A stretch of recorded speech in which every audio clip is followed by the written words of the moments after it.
That corner in your bedroom, the one with the chair nobody sits in, or worse, nothing at all. You walk past it every day and feel like something's missing. It is.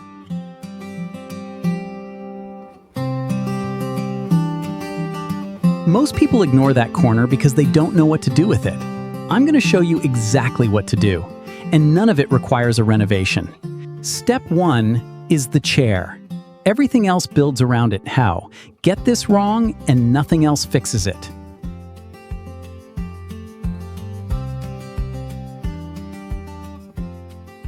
You want something with depth, cop, a chair you actually sink into.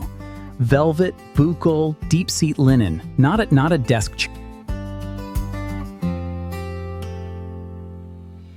Step 2 round, the light. This is where most reading nooks fail. A ceiling light points down, it flattens everything.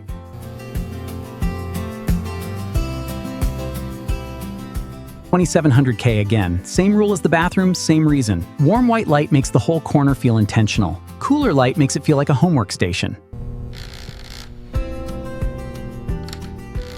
Step 3 is layering. A bare chair in a corner is just furniture. Add a throw, a cushion, a side table, row, now it's a place.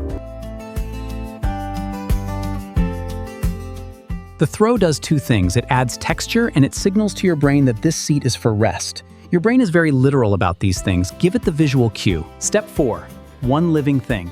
A small plant on the side table, feel. Reading nooks without any one plant fixes that.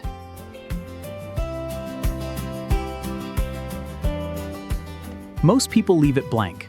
One thing, a small framed print.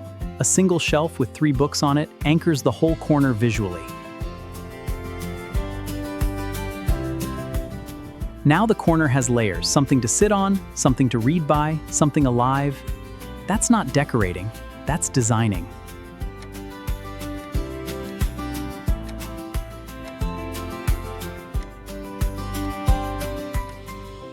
The corner you've been ignoring is the easiest room in your house to fix. You're not changing the walls. You're not buying new furniture for the whole room. 5 things: chair, light, layers, one plant, one thing on the wall. That's it, your corner done. Save this for when you're ready to start. And drop a comment down. What's in your corner right now? Nothing? A pile of clothes? Or something worse?